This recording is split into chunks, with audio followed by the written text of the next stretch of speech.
Yo，歡迎大家嚟到今日大聲公啊！哎呀，今日啲咩正嘢可以同大家一齊分享下？今日咧，我眼前見到咧，哇幾隻都係降款錶喎。咁啊，但係我知道咧，今日好似係咪特別為咗一樣嘢，一個節日去到俾大家師兄去到睇嘅呢幾隻錶？冇錯啦，因為我哋每一隻錶咧，基本上都係有佢個含義存在啦。係嗱，當然其實每一隻錶其實佢有 branding 喺度嘅，譬如啲人最興㗎啦，講勞力士啊、PP 啊。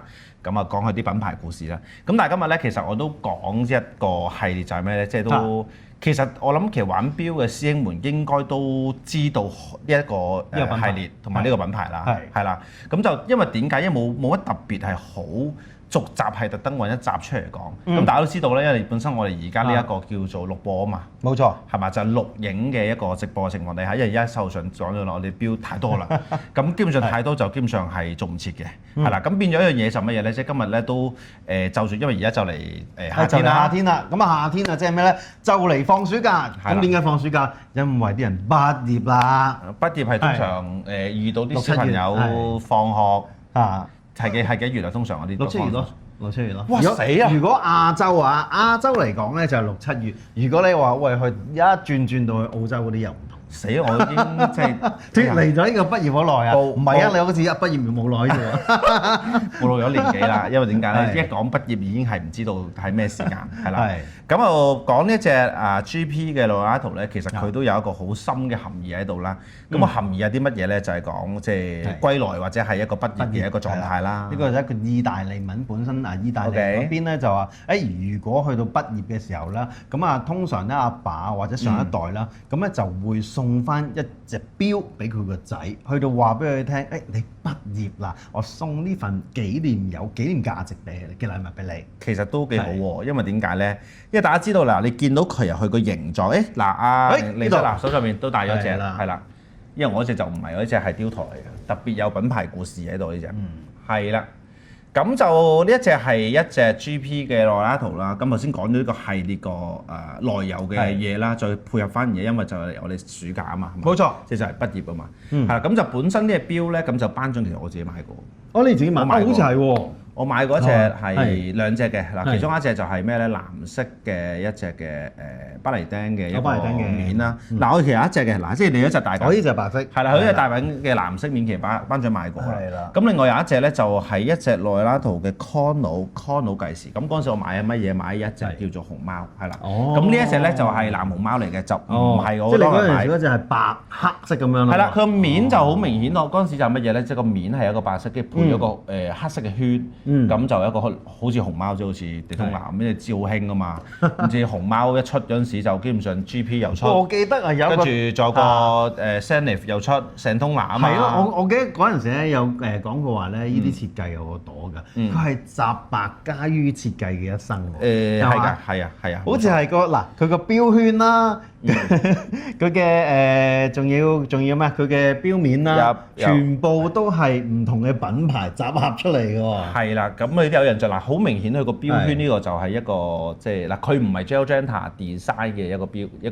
個設計啊。因為大家知道啦，有 Giorgetta 好似 design 咗幾個 branding 啦。咁譬如我哋嘅IWC 嘅 engineer 啦，跟住有 Bulgari 同埋呢一個仲有邊隻啊？AP 啊，AP 嘅標。佢個標都唔記得咗 AP 嘅八角同埋呢個PP 嘅 Nautilus 啦，都係 Giorgetta 去 design 嘅。咁但係咧呢一個咧，其實嗰陣時都炒得幾 hit 嘅，因為點解？因為你知道之前嘅 AP 係炒到癲咗。冇錯。咁炒到癲咗嘅時候，咁自不然呢啲類似近又叫 GP 又少咗字啦。咁啊都係一股熱潮，嗰陣時都係一錶難求。因為嗱，好似嗱，唔好講我呢個 Chrono 先啦，講翻有一隻，因為我本身我哋公司其實買咗好多隻啊。係啦，咁啊呢一隻咁靚嘅 GP 嘅 Leonardo 嘅一個跟住個面啦，咁呢一個就唔係巴黎釘，佢呢個面又唔同嘅喎。係啦，呢一個咧佢係叫做馬魯石，叫做馬魯石 Honest 面。Honest 面嗱 Honest 面咧，而家出下就唔係淨係得 GP 嘅，其實好多 branding 都有，包括埋而家就係即係大家好中意嘅 Rolex 啦，Rolex 咁基本上而家佢有一隻地都係有用過 Onyx 面嚟做嘅，咁當然好貴啦，炒到50-60萬啦已經。嗰啲冇計啊，黐住個品牌啊嘛。其實品牌嘅效用係有嘅，不過我想講就即係始終 Onyx 面，即係呢啲叫瑪瑙石都屬於啲比較天然少少。不過其實你見到佢個黑色咧，因為嗱我宣近少少先。因為如果黑色嘅話咧，基本上如果你係講入邊就唔會好似類似啲貝母面啊，或者隕石面咁，其實每一塊咧都睇到，因為本身佢成塊拋咗光咁樣都拎立立。但 Onyx 面咧係 GP 我哋拉圖入邊嘅，屬於係一個高級版本。高級版本，因為佢嘅材質都已經唔同啦，定價唔同㗎嗰陣時，嗰陣時一標難求呢隻 Onyx 面都好多人去買。不過而家我會覺得一樣嘢就咩咧？因為而家時代，我覺得。年輕人我之前都講幾次啦，又好似我哋嗰隻Swatch 同埋我哋 AP Port 一齊 crossover 係啦，咁嗰一隻嘅錶你見到八角形，咁就符合年代，即係而家現今年代嘅年輕人啦，因為好興嗰啲咩泡泡瑪特啦、Hello Kitty 嗰隻怪個包度啊嘛，全部都總之啊5顏6色七彩繽紛係啦，咁即係嗱經過呢一件事情，因為我哋都拍過好多片啦，咁我經過呢件事情之後，我更加深信就係咩咧？呢啲八角型嘅錶咧，咁基本上其實已經係打入咗入去成個即係民心後生仔市場。係，你個話 OK。梗係啦，你話如果我嗱我都係後生仔啊，唔係我話，我都仲係後生仔可以嘅。咁咧，如果我而家想買一隻名錶，但係我花唔起，喂 AP 幾廿萬嘅價錢喎，呢啲八角形。心就係我哋嘅心水啦。其實好睇啊！點解頒獎先買咧？因為我嗰陣時，第一我覺得佢嗰個佩戴感好舒服啦。第二就乜嘢咧？第二我覺得佢其實佢工藝都做得幾好。因為點解？因為之前我成日都講，即係譬如我哋啲錶，譬如而家雕陀好、勞力士好咧，佢啲打磨啲紋咧係打橫咁樣打上嚟，容易啲，一磨就係。咁樣磨上嚟。咁但係咧，其實 GB 咧你可以細心去留意，但我輸翻近少少俾大家望望。就乜嘢？喂，你見到佢呢啲紋咧，唔單止係有透明嘅呢啲叫光面啦。咁咧其實呢啲橫面啊，係啦，啲紋咧呢啲咧，佢全部都打橫咁樣去磨。咁其實我有問過我哋嘅師傅有講就乜嘢咧？如果你一格格咁磨咧，因為你就咁車落去就得㗎啦嘛，正常。佢咁樣磨咧，其實個工藝高好多㗎。佢兩隻係唔可以集合埋一齊，佢要拆出嚟逐格咁樣。打橫咁樣去掃入去磨，咁變咗其實呢一樣就我欣賞到嘅工藝咯。咁就加上我而家手上面呢一隻，你手上面呢隻好特別嘅喎。呢隻有料到啊？係咯，呢隻綠都嗱，第一呢隻佢嘅材質同埋佢顏色咧都同而家其他手上面嘅係唔同嘅。呢啲巴黎窩釘面啦。咁你呢隻係咩材質咧？嗱，呢一隻嘅面係乜嘢咧？就係大家追有追賽車啦。係。咁就佢係嗰個 Aston Martin 係啦。同埋 Aston Martin 一齊crossover 啦，你可以咁樣理解啦。咁而佢呢一隻鹿咧，其實坊間我記得有兩個名嘅，有一個就係叫做蟹殼，即係好似嗰隻青蟹嗰個殼嗰隻嘅咁樣嘅綠色嚟嘅。咁但係呢一隻綠色咧，其實就係而家 Aston Martin 咧，佢用緊車嘅顏色。係啦，佢嘅跑車入邊咧有一個叫做彩虹綠色。係，彩虹綠。係啦，咁彩虹綠色就係變咗佢喺唔同嘅角度，你見啦嗱，望一望先，都會有唔同嘅角度。其實佢就嗱，嚟呢個位置淺啲。哦，係喎。唔緊要，我哋俾個觀眾睇下。可以 zoom 翻近少少嗱，咁樣應該錄到我哋部新 iPhone 都係高清嚟㗎啦。佢唔同角度啲綠色就係有啲漸變啊咁嘅顏色咁樣啦。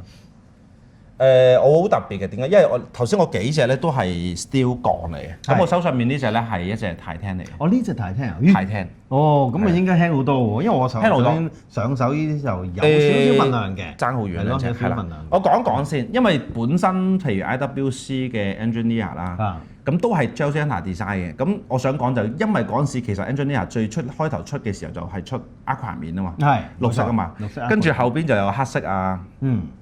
白色啊、藍色啊咁樣，咁其實佢有一隻特別款就係Titan，就灰面，但係佢啱啱上一年出嘅新款就係綠色面，但係個重點係乜嘢咧？嗰陣時本身你喺公價攞翻嚟咧都要輸錢，嗰隻啱啱叫咩？出完個 F1啊，出完嗰套電影，即係個男主角係嘛，就戴咗隻Engineer 嘅綠面啦，咁導致到佢嗰隻 Engineer 嘅綠面基本上就炒晒，但係其他咧就。其他都要輸錢嘅。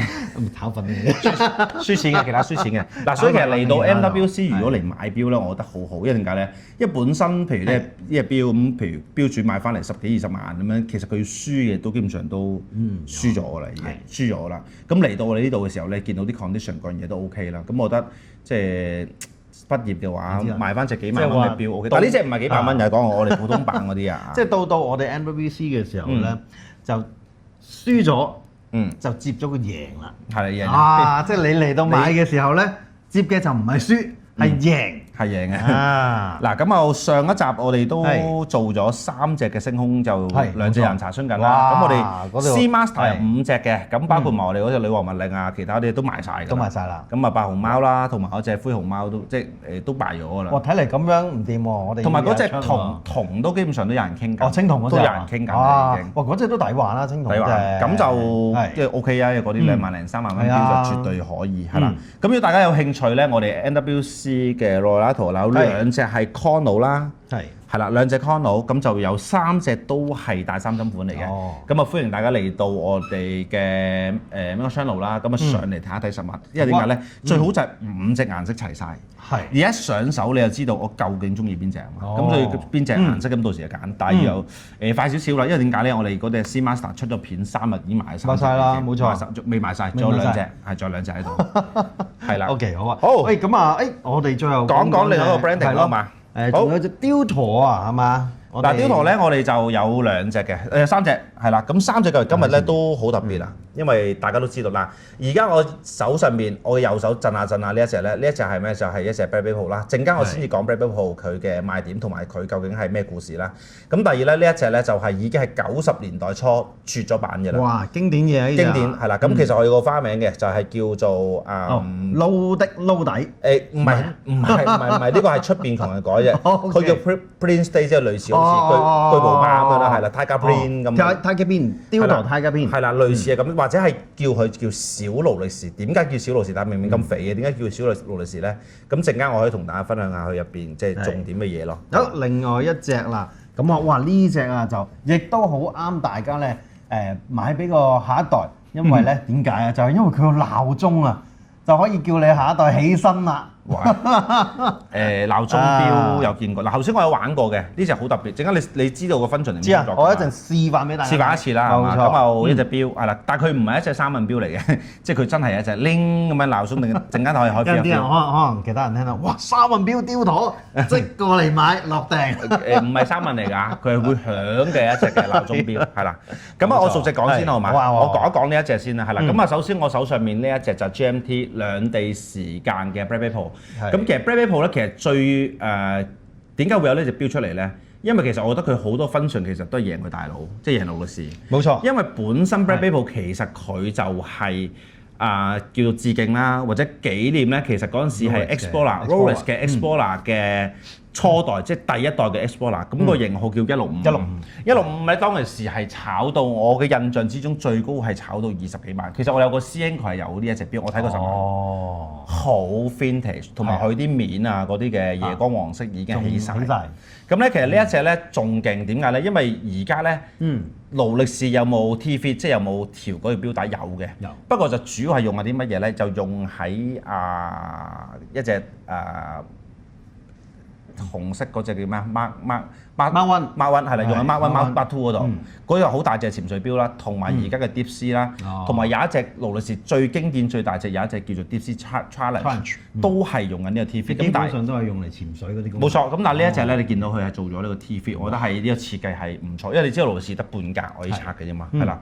咁所以呢一隻 Bradbury Pearl 咧，其實個復古性都好高，同埋嚟到我哋 Bingo Channel MWC 咁啊嚟一隻基本上就一隻㗎啦。我見個 condition 都非常之好喎。唔錯喎 condition 都真係幾好喎，唔錯，係啦，咁啊約莫90%至90%本身度咯，係啦，咁啊都超抵，因為我見到我哋官網都賣緊2萬4千蚊。呢個價錢。嗱，都係嗰個嗱，我哋今日路播啱嘅話，到時同班長傾傾，班長私人醒翻個 discount，送翻封大利是俾你作為我哋財神爺嘅一個職責。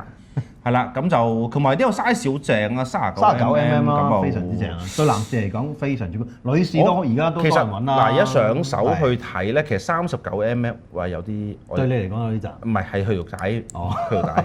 嗱39mm其實 OK，一上手咧都 fit 晒喎你戴。同埋好睇咯，始終係紀念1655咁又即係有啲復古味嘅 vintage 嘅嘢比較多少少咁樣咯，係啦，好除翻出嚟先。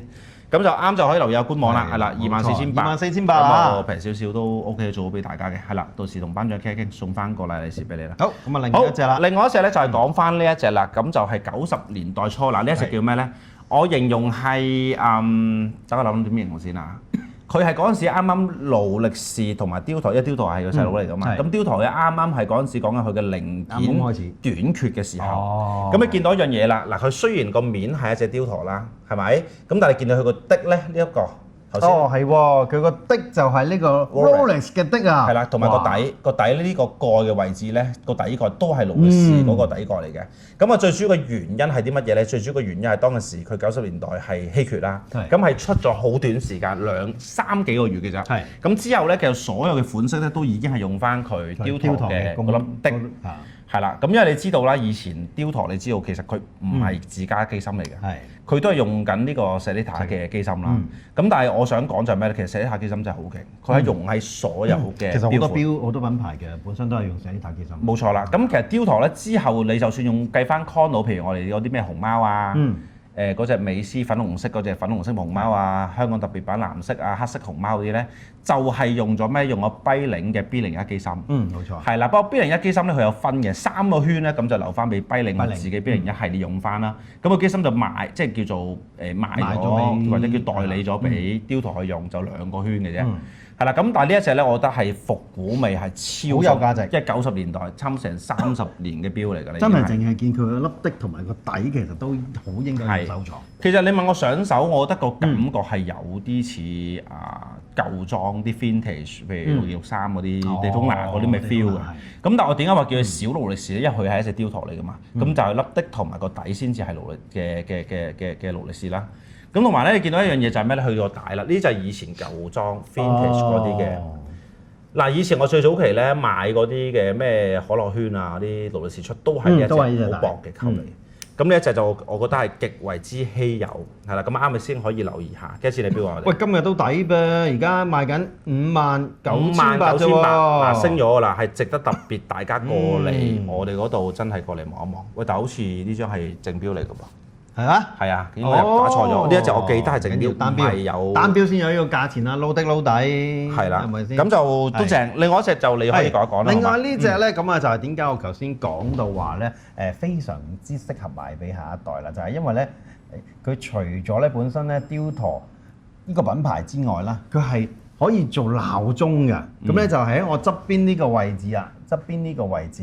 咁咧，平時雕台咧，你見到佢係冇計時啦，有計時，但係冇鬧鐘啦。咁呢個咧就好似咧，頭先阿班長所講嘅一啲三文嘅鐘咁樣，就可以用呢個作為一個鬧鐘。咁我而家操作俾大家見識一下啦。不過呢個操作你可以手套啦，你想手套啊？係啦，如果唔係我挑唔起佢嘅，因為其實雕台咧，係啊，睇一睇小資料啊嘛，我都啲有比較少見少少啊嘛。好啊，呢隻係咪？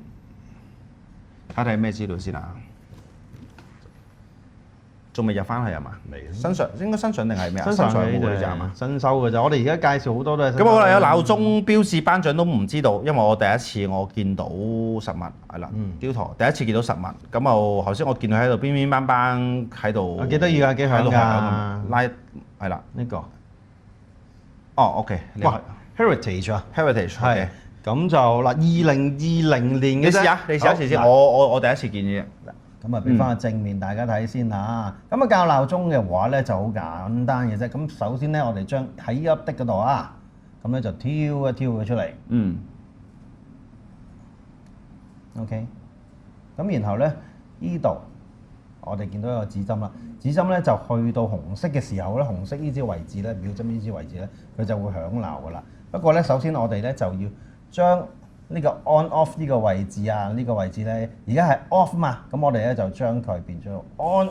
喂，係嘛？咁然後咧，若然啦，佢過咗時嘅時候咧，佢就會自己熄咗啲聲㗎啦。嗱係咪啊？就好似響鬧咁喎。咁我再俾大家聽多次啊！即係要扭開佢先係嘛？扭到去嗰個時間。哦，係啦。咁然後咧，佢就會因為而家 off 咗啊，再嚟多次。你安翻之後。係啦，我哋要安翻佢先。就安咗啦。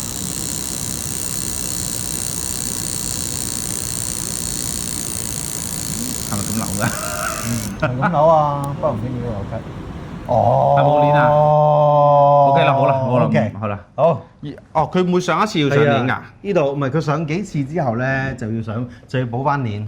係咩？係我因為頭先咧，之前咧我就玩咗3-4次啦，已經冇晒啲鏈啦。OK，冇晒啲，係啦。咁啊，總之係一隻識得響鬧嘅錶啦，都幾 special 幾特別嘅。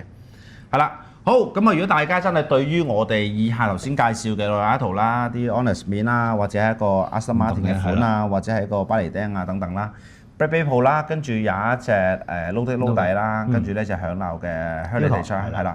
咁啊，如果啱嘅話咧，咁就 WhatsApp 我哋68899616啊。係啦，咁好，咁啊，我哋喺 WhatsApp 入邊見啦，因為啲錶我哋都定時10隻8隻咁樣出完，咁啊大概10零20分鐘就講晒冇錯隻錶咁樣咯。有興趣嘅話，WhatsApp 揾我哋。好，WhatsApp 我哋。好，下期再見，大家拜拜。